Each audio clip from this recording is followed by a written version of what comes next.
Ian, explain to us, help us understand how and why this suspension came down the way it did.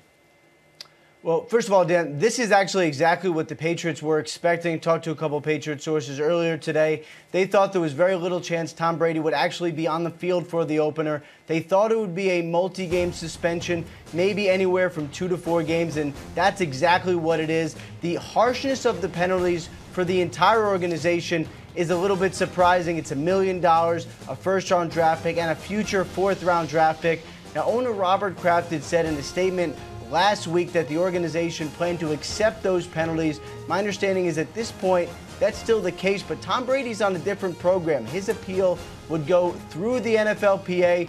I'm told this is something Tom Brady is not only considering, but I would expect that he appeals this 4-game suspension. And at that point, it goes out of the NFL's hands and into the hands of an arbitrator. And we've seen several reduced suspensions over the last couple weeks. So that's one thing. Another thing, Dan, is that it is clear that Tom Brady's refusal to participate as far as how the NFL wanted him to in their investigation, not handing over his phone, that was a major factor, as was the fact that, as the Wells report outlines, they did not view him to be truthful in several instances, saying he did not know one staffer, then having several conversations with the same staffer after the AFC title game. All of those factors go into the harsh suspension of Tom Brady and these penalties for the Patriots. It's not really whether or not deflating footballs gives Tom Brady an actual advantage, and judging by his second half stats against the Colts, it doesn't.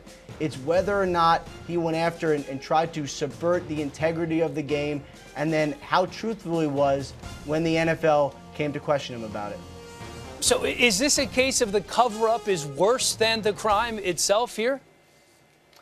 It's a case of they're all bad, is really the simplest way to say it, Dan. There was the fact that the NFL believes that Tom Brady tried to go against the rules and tried to, they believe, had probably essentially instructed people to deflate the football. That's something that the Wells report outlines. And remember, Ted Wells was commissioned by the NFL, so they basically took his ruling as fact, for lack of a better way of saying it. And then was the fact that Tom Brady was not truthful and not credible in the NFL's eyes when they were questioning him about it.